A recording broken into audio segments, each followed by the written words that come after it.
Good afternoon. Thank you everybody for joining us. Today I am thrilled that our Avenue speaker is Darren Walker, leader of the Ford Foundation, a $13 billion international social justice philanthropy. He is a man with a staggering list of accomplishments, but he is really so much more than that. Darren is an anchor of our city as well as an anchor of our nation. He is someone who, with great firmness as well as great compassion, is able to bring us together, challenge us, and encourage us really to be our better selves. We at Abney have been incredibly fortunate to benefit from his insight and his direction firsthand. He co-chairs our Census 2020 Organizing and Action Committee, and his wise and strategic counsel, his advice, and his support over the past 2 years has really helped us build towards a fair count. And for those of you who have not filled out the census form, please do so. He is also a member of the Governor Cuomo's Reimagine New York Commission. He's chaired the New York City Mayoral Advisory Commission on City Art Monuments and Markers. He served on the Independent Commission on New York City's Criminal Justice and Incarceration Reform, to name just a few. Darren grew up in Texas. He is the son of a single mother. He was a Head Start kid, recruited to the program's first preschool class in 1965. It was an opportunity that set him on his path, first to the University of Texas for both undergraduate and law school, and then to New York, where he's put down roots and become a pillar of our community, something we are incredibly fortunate that took place. His story is proof that programs that help raise people up, like Head Start and the Pell Grant he received, have the power to create unlimited possibilities, both for individuals and for our society at large. Before joining Ford, Darren was the vice president at the Rockefeller Foundation. He also is the COO of Abyssinian Development Corporation. Now, as president of the Ford Foundation, it is one of the world's largest foundations. Since taking the role in 2013, he has tackled inequity as his primary mission. He knew that to do more good and push for justice, he had to rethink philanthropy, embracing different ideas, different voices, and different models. His mission is more relevant than ever in the midst of a global pandemic that has disproportionately impacted Black and other communities of color. Darren has challenged us all to look at the structures that maintain privilege, that block social and economic mobility, and to help advance the changes that create opportunity and advance a more fair and just society. In a time with so much tough and rough news for us, his faith in people, in our country, in our city, his belief that we can grow together and improve is truly inspiring, and I'm grateful he's here today to share his wisdom and experience. In recent weeks, we heard from our public advocate, Jumaane Williams. Last week, we heard from Deputy Mayor Phil Thompson as part of our series on conversations with Black leaders. I want to thank Melvin Miller and Laura Calacruccio of Abney for conceiving and building this important series, and I look forward to what's ahead in that. As New Yorkers, we are on a journey together, one I believe will continue to lead to a better New York. I hope the insights and perspectives we're hearing and the conversations we're having will deepen our understanding of each other and the actions we must take to make our city more just, more fair, more equitable, and more anti-racist, and to do the right thing. Now, it's my privilege to introduce our moderator for today, Jennifer Jones-Austin, the CEO and Executive Director of the Federation of Protestant Welfare Agencies. She's a leader in the fight against poverty. You guys know her. She is a rock star who throughout her career has empowered the disenfranchised and the marginalized. She has served also as the Senior Vice President of the United Way of New York, as Family Services and Coordinator for Mayor Bloomberg, as Deputy Commissioner for the NYC Administration for Children's Services at that time, and as Civil Rights Deputy Bureau Chief for Attorney General Elliot Spitzer. I'm proud to say she is also an Abney Census Organizing and Action Committee member. We'll have to wrap up at 1:45 on the nose today, so without further ado, I will get off and pass this to Jennifer and Darren. Thank you both so much. Thank you. Thank you. Thank you for having me. And Steve, I want to thank you, Stephen, you and Abney for providing me this moment. For me, it's a rock star moment, a moment that I get to spend some time conversing with Darren Walker. I'll let you in on a little secret. I am supposedly taking the day off, but when the invitation came from Abney to spend a little time with Darren, I said, of course I'm doing it. And Darren, you are the highlight of my day. You are probably the highlight of my week.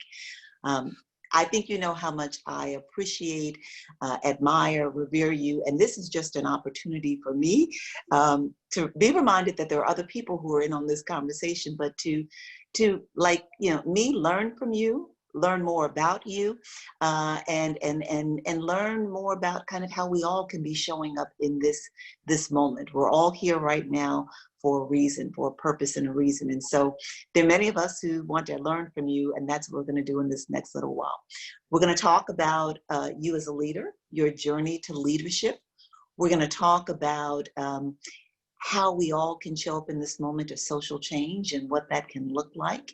And that can be both from, like thinking about it philanthropically to how we can serve our communities and serve organizations seeking to serve others. So I'm just going to jump right in, if that's okay with you. I want to begin with you sharing with us your journey. And as I mentioned to you, we all can read your CV.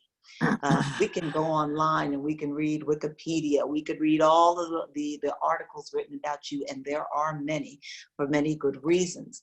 But what I'm curious about is what really has made you who you are.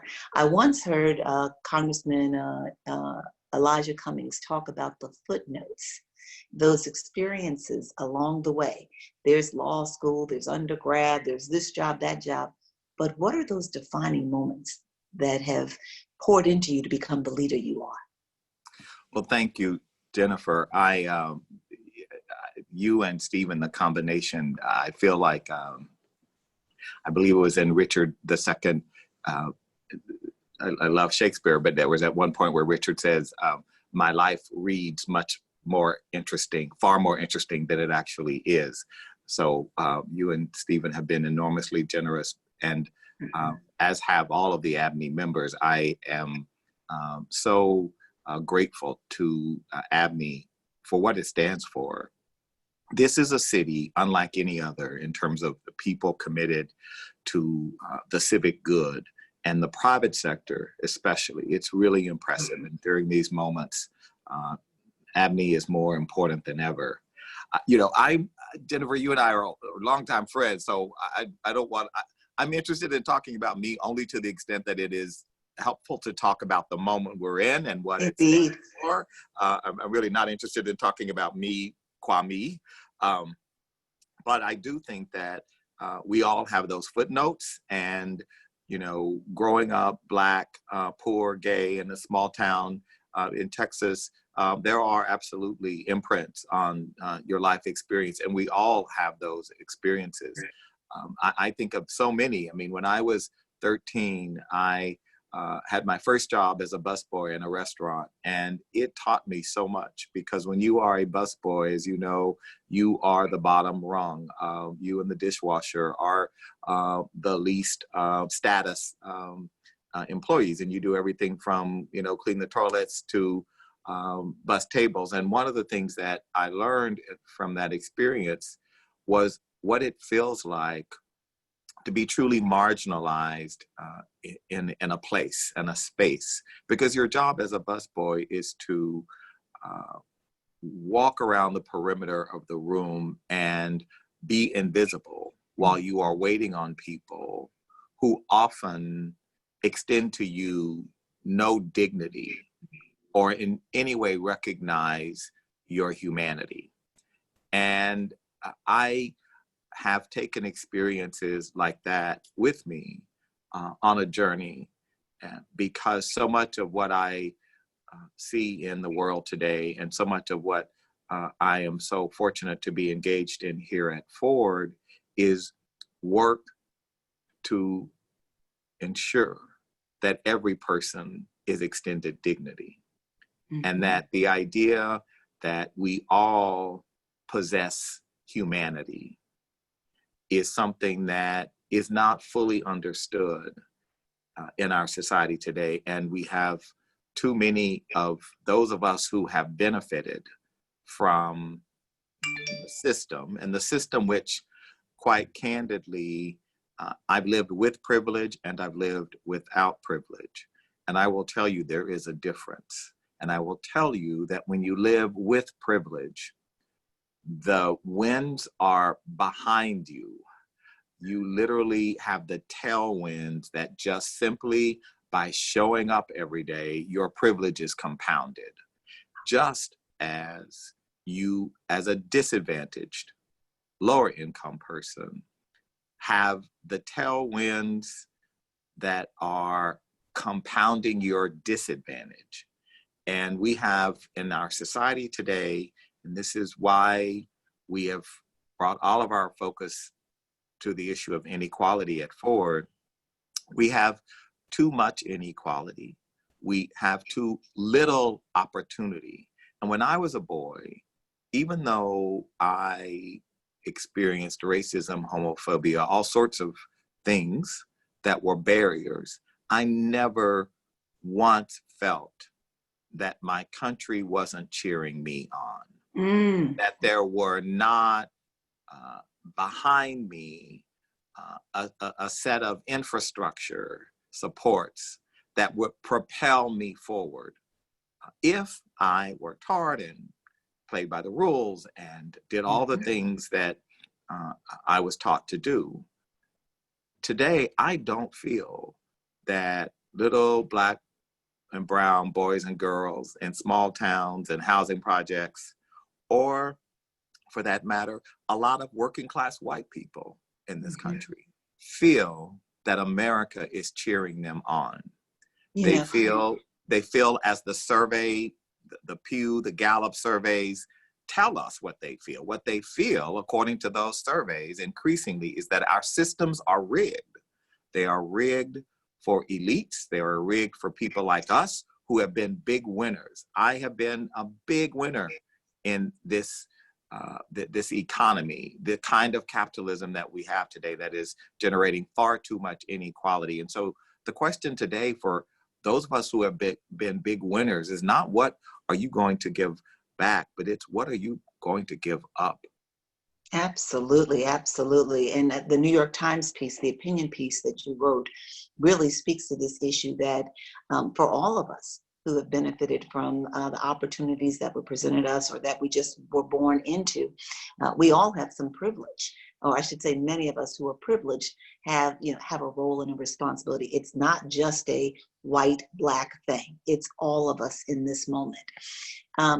Stephen introduced you and talked about your having benefited from Head Start. And what we are seeing increasingly, Head Start has always been challenged through the years, and other support programs have been challenged, but they're being ever more challenged. People often want to look now and say, well, what is really the value add of these programs? And so many of us are fighting to make sure that these programs are maintained. Would you, if someone asked you, I'm just going to ask you, do you believe that it is as easy today, and this builds on the point you spoke to, as easy today for someone with your childhood and your childhood experiences with respect to growing up, as you've noted, in the 1% lowest income? Do you think that a child in America today has the chances that you had to succeed and become someone who's accomplished as much as you, not just because of merit, but because of all of the opportunities presented, not looking at Head Start as a handout per se? Do you think that someone in your shoes today, a little boy in your shoes today, has the opportunities that you had in America? The answer is no. That's not my opinion. That's not anecdote. That's a fact. The data, I think, supports this. The evidence is incontrovertible that a young person today, the likelihood of their being able to get on the mobility escalator has significantly declined.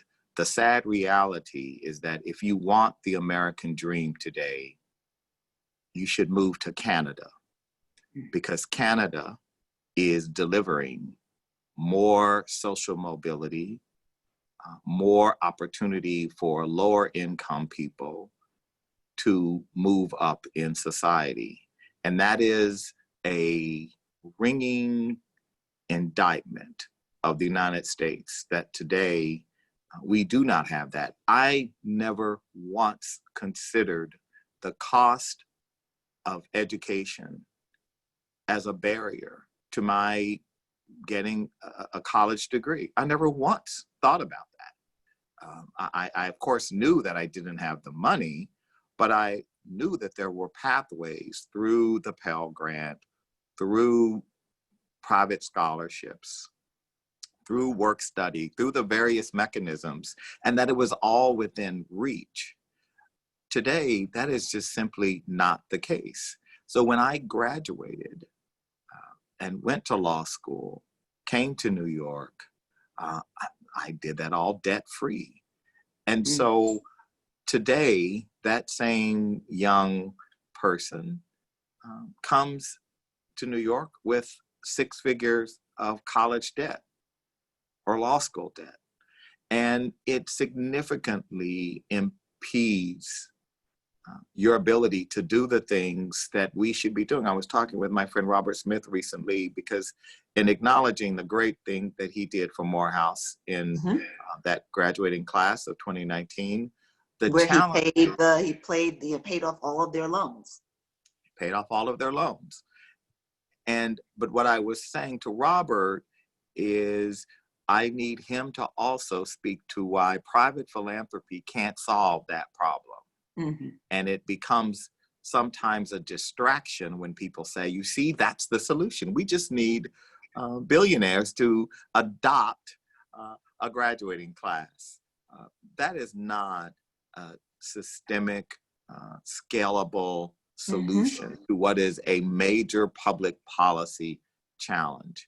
Right. We've got to have the government engagement to ask the question, to set the parameters for what college ought to cost for a low income, a moderate income student. Now, that's not to say that colleges need to be regulated in this way by government, but it is to say that government and the public has a role to play in investing in human capital. My country believed in my potential. That was manifest in the Head Start program. That was manifest in the good public schools I attended. I'm proud to say, Jennifer, that I have never attended a day of private education in my life. And the places and spaces I occupy today, that is such a rarity. It is such a rarity to find anyone in many places, here at the Ford Foundation and other places, where you say, have you ever attended any kind of private school? Almost everyone raises their hand. And I believe that is a problem when we have disinvested so in the public, anything, public education, public parks, public housing. We have privatized the idea of public goods and public assets. And that's very dangerous in a democracy. So how do we begin to change this dynamic, this picture, the environment in which we now live? For so long, the response of philanthropy has been kind of these one-off like projects or programs, but not really engaging in social impact work, and maybe not really understanding that, and even sometimes not willing to engage in the work that brings about change in policy. Sometimes people say, well, you've got philanthropy investing billions and billions and billions of dollars in aggregate, and you don't see real change. But very often that's because we're investing in a little program here, a little program there, and we're not really looking for social impact. So what do you think in this moment? Businesses, individuals, people already in the philanthropic space, in philanthropy, should be doing? Should we be engaging more with government? Should we be engaging just with the big institutions? Like what should we be doing?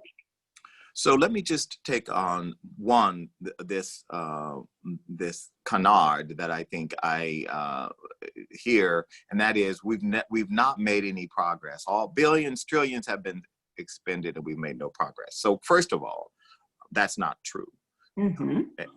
There was a period from the middle 1960s to 1979 where we saw tremendous progress in terms of poverty alleviation, educational achievement and attainment.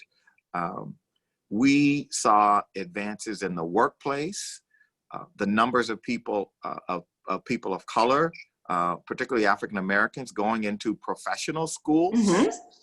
We saw unprecedented progress. That progress began to level off and then reverse itself. And why do you think it was? Because and well, I guess it's not why I think it was. It is what the data tells us. no. And What I'm saying to you is, why do you think it leveled off? Because yes, and well, what this I'm is my saying, point. I mean, right. I will tell you why I think it leveled off, but why I think it leveled off is because what the data tells us and me Okay. are the reasons. The reasons are, one, we reduced our commitment to anti-poverty. Mm-hmm. We experienced the backlash to affirmative action and the pernicious idea of reverse discrimination. And so we had the Bakke case and other cases that sought to reduce our country's commitment to taking affirmative steps to bring in previously excluded populations, particularly African Americans. We saw an assault on that. And we saw corresponding reductions. Concurrently, we saw the implementation of the war on drugs, which desecrated our communities and criminalized Black men and women in large numbers. And we saw a change in the corporate structure of our economy, which moved from what had been a more of a stakeholder capitalism idea to this Milton Friedman idea of the role of the corporation is to earn returns for its shareholders. Right. That's the role of a company. All of this together set us on this course that resulted 30, 40 years later in mass incarceration of Black and brown bodies, in the assault on the idea of government, just the notion that government has a role to play. There has been an effect and a very effective effort to undermine that very idea. And we have seen the growing inequality in our system and that economic inequality, which results from, and again, I think I am a capitalist, but I believe the kind of capitalism we have today is actually harming our democracy. Indeed. And part of that harm has been this sort of Friedman idea. And that is what did away with many of the mechanisms for equality. So my grandfather had a third grade education and was semi-literate, but he worked as a porter and a shoe shine man at an oil company in Houston. As a part of his compensation, he had an old-fashioned profit sharing plan. And he got the stock of that company, which is today Anadarko Oil Company, but he got that stock. And when he retired, his Social Security check and that stock gave him a life of comfort. They traveled, they went to Disneyland, they saw their relatives who moved out to LA. They did all the things that middle-class Americans dream of doing. But that has ended today. So we have an economy that says, if you give to workers, shame on you. And we saw that several years ago. The chairman of Delta Airlines announced that he, after a banner record year, was sharing profits with workers. Yeah, I remember. And he was roundly assaulted by the analysts in the airline industry who, the coverage of the airline industry analysts who said those dollars don't belong to them, they belong to the shareholders. And we're gonna ding your stock because you shouldn't be giving that money to the workers. So we've had all of these things working concurrently that bring us to this place we are today, which in order to change, we must have leadership. We must have leadership in Washington and leadership at the helm of our corporations, both our public companies and, importantly, what is off the grid that policymakers don't even fully get, which is we have fewer public companies today than we had 5 years ago, and fewer than we had 10 years ago. And that is because companies can get money in the private capital markets. They don't need to go public necessarily. So we have fewer companies. So what has happened in this last 20 years has been the burgeoning growth of private equity and privately held companies, which today employ millions of people. And in fact, the Russell 3000 index doesn't even have 3,000 companies anymore in it because of the growth of private private equity and privately held companies. So the whole thing needs to be taken on, and it's going to take real leadership to make that happen. Jennifer, I think we need to get you in charge. You see, if we had you in charge, I think a lot of these problems would be taken care of. You know, I love you for that. I love you for that. I think that, one of our biggest challenges in this moment is that people don't know the history. And so they look to the last 5, 10, 15 years, and they look to, like the high incarceration of Black persons. They look to, what is the current achievement gap of Black and brown children. And they say, see, these programs don't work. They don't mean anything. And that serves the narrative that then allows them to continue down this path of disinvestment and disengagement. One of the things that I appreciate about you, Darren, is that, I feel like you bring your whole self to everything that you do, that your professional is your personal and your personal is your professional. And that allows you to see what is happening in this world and how we all have to be a part of the change. So as organizations, businesses, nonprofit, and for-profit businesses are thinking about how they show up in this moment. Yeah, I'm going to ask you, what do you think what are the opportunities and what are the dangers? One of the things that I'm concerned about right now is everybody's now saying, Black Lives Matter. And the banner goes across the front of the website page, and that suggests that, I'm on board and, we're good to go. Or let's go find an additional few, persons of color to populate our board with, and we've done what we need to do. What does real social change look like right now for corporations and even for those in the public sector and in the not-for-profit sector? So we're seeing, unprecedented engagement on this issue as a result of the murder of George Floyd and Ahmaud Arbery and Breonna Taylor and so many others. Because after the murder of George Floyd, I think it became clear that racism was no longer deniable. Deniability was no longer an option for white Americans in the wake of that murder. And it allowed for the first time a kind of a collective acknowledgement of a reality that many folks of color have lived for over 400 years in this country. And I see today sort of two things happening. On the one hand, you're right, Jennifer, there is a tremendous amount of virtue signaling, of guilt grants, of issuances of platitudes about Black Lives Matter, and the crisis communication staff have come up with amazing words and language and allegorical imagery in your commercials, et cetera. And then separately, I am seeing leaders make fundamental, transformational announcements and commitments. And this is what we need. We need to move beyond the kind of tokenism that has been acceptable to a real conversation about transformation. And we have to do this in the spirit of helping us all unite and heal.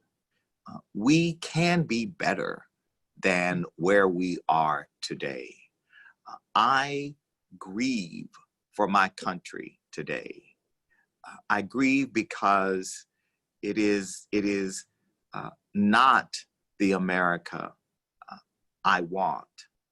And I want to believe as Langston Hughes believed in the great poem when he says, "Let America be America again. America never was America to me." But he goes on to say, "And yet one day America will be," because he had faith that even in spite of seeing the ugly underbelly of racism that he experienced as a Black man, he believed in America. And I think that for so many of us, and John Lewis, of course, is my hero in this regard, you have to carry with you that rage and that optimism and that belief in this country. And we're seeing actions by leaders that give us reasons for hope. And much of that is coming from the private sector, quite candidly. It is coming from CEOs and boardrooms who are waking up and literally hearing for the first time their Black employees tell them the stories of the racism they experience between getting in their car and driving to the office, the fears they have of just being stopped by law enforcement. And also, they are listening to the narratives of racism that actually happens at the workplace. And I think for a lot of CEOs, this has been an incredibly challenging period because they are hearing things for the first time that they may have heard, but they are listening in a different way. And so I'm actually encouraged. I'm not saying that, corporate America is going to transform itself overnight. That's not going to happen. But I do believe that we are seeing reasons for hope and exemplars of the way in which a path forward can be forged that will get us to a better day, a better, more shared prosperity kind of economy that makes it possible to believe again. And do you believe that this moment is different in that the door is not going to close overnight? There's a lot that we're asking that we are desirous of with respect to change in corporations, in businesses.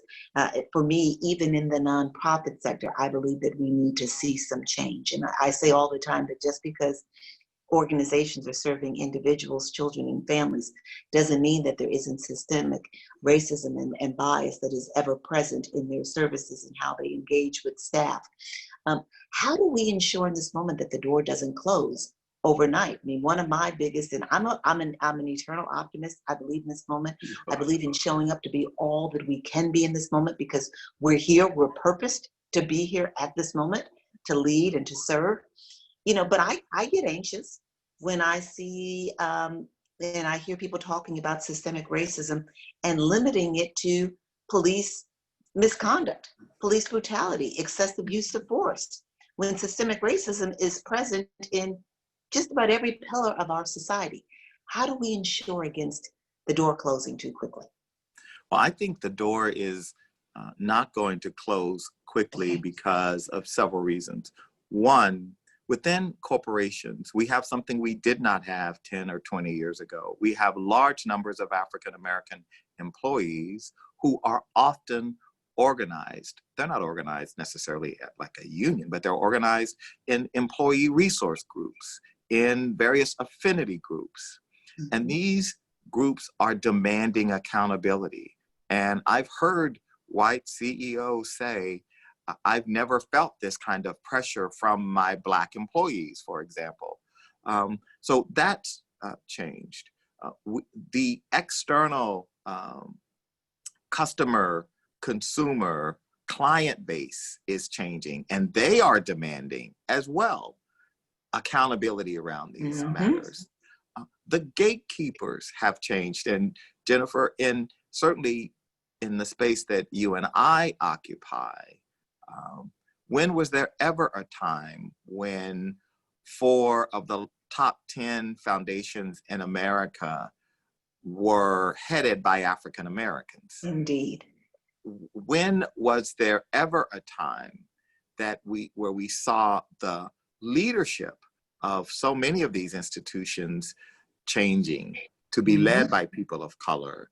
And so I believe the gatekeepers, whether they be at foundations, in the nonprofit sector, in media, when was the last time there was a Black man as executive editor of the New York Times?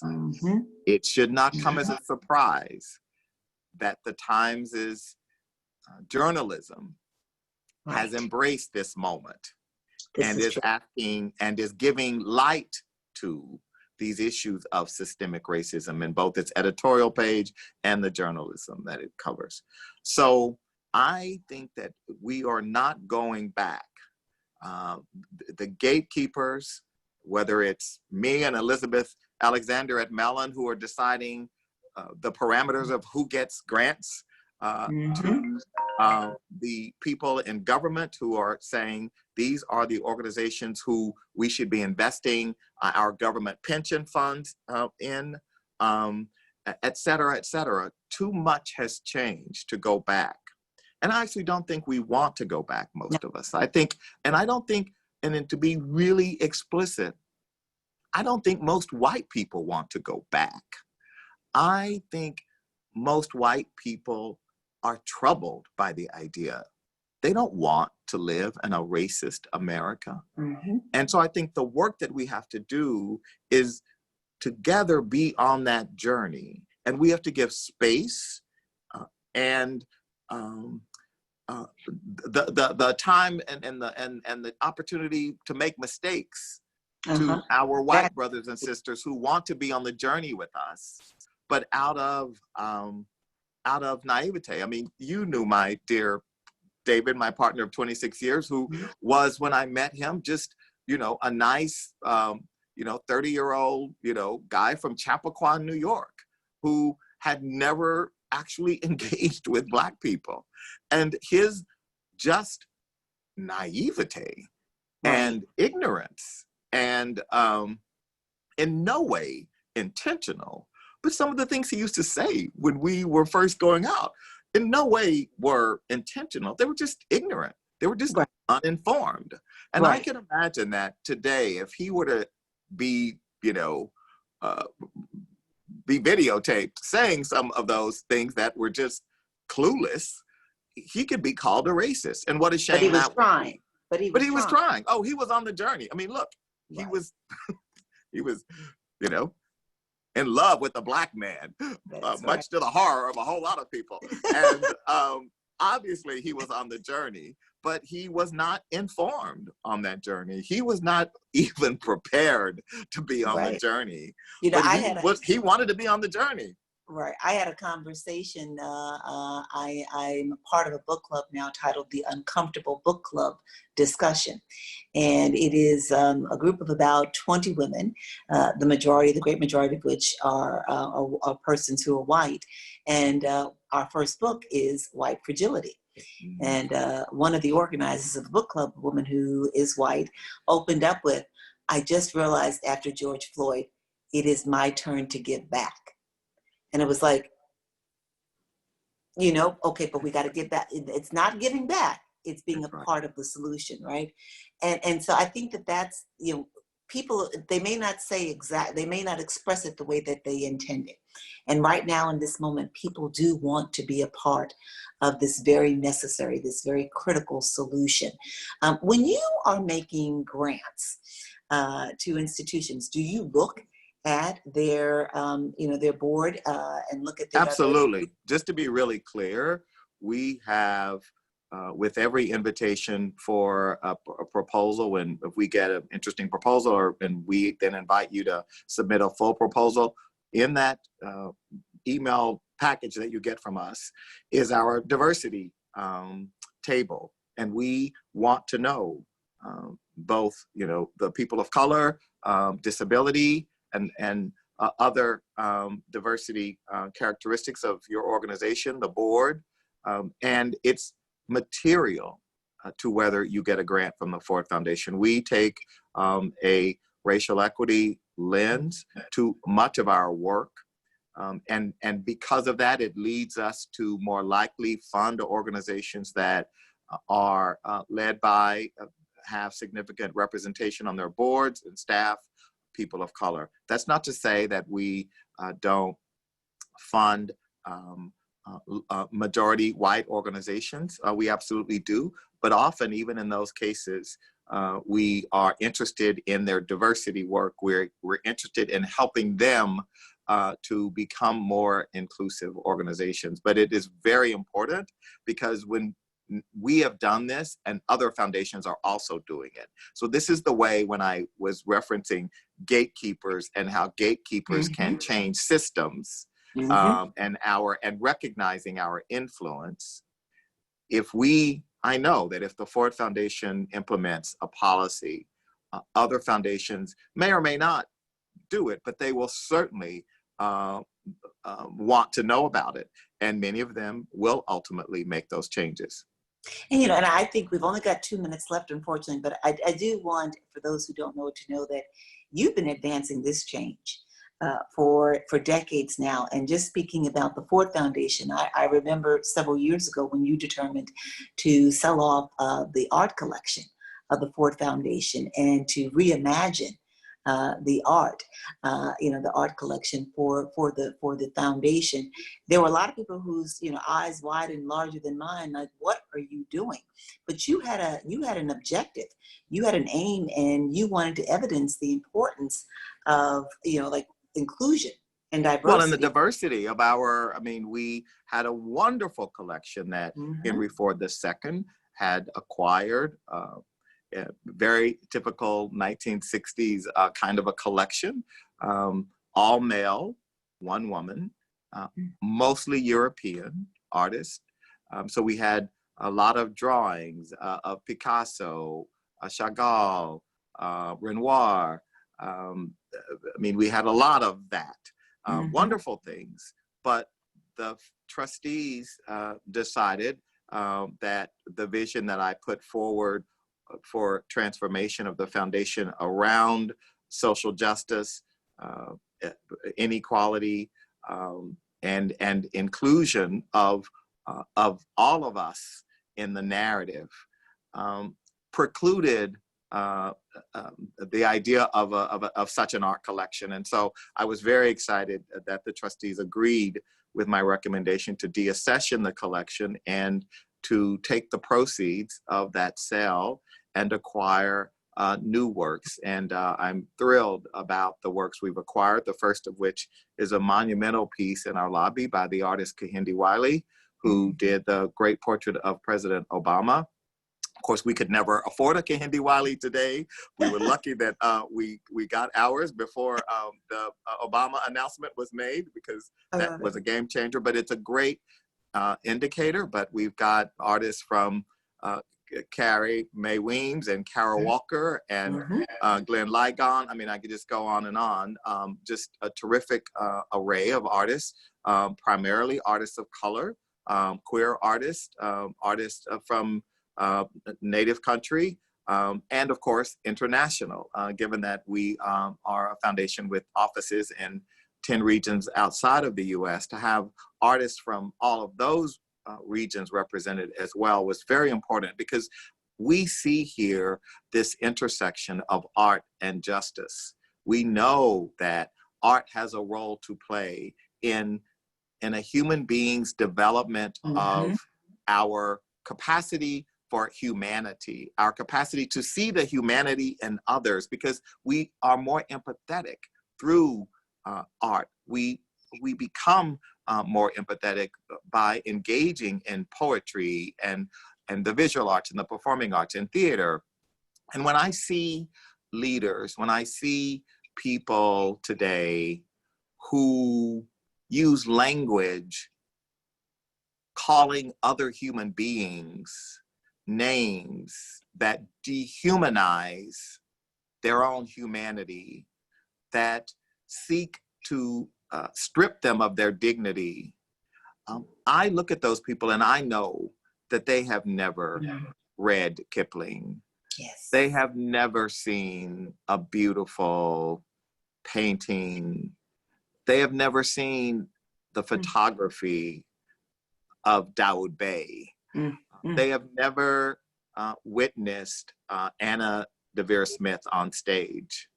That these are people who themselves are suffering from a poverty of intellect and a poverty of soul, because their souls have not been nourished or nurtured by the arts. Because when your soul is nourished and nurtured by the arts, you see humanity all around you, and you have an ability to empathize with those other human beings, whatever color they may be, whatever their status may be, because we're all humans. Yes. And each and every one of us deserves to live with dignity. Well, we're at the end of our time, but and that may be my greatest disappointment of the week. You were the biggest highlight, and being at the end of our time. Oh, it is my joy. Always, Jennifer Jones Austin. You know how much I love you, and I'll go anywhere with you. I love you, and you've managed in just a little more than 40 minutes to cause others, I'm sure, to just be totally enamored with you and all that you are and how you are showing up in this world and seeking to change the world, not just for some of us, but for all of us, and never leaving behind those who some consider the least of us. Not in the least bit. We appreciate you, and I thank Abney for allowing us this moment. Yay, thank you, Stephen Rubenstein and Abney and Melva. Thank you guys. You guys are incredible. I'm so grateful. You said we're not going back. You said we're on a journey, and I just want to thank you both for leading us on this journey, and hopefully I know you both will continue to lead us, and we're truly grateful. I just want to say, everybody, take care, and we look forward to seeing you again soon. Thank you. Thank you.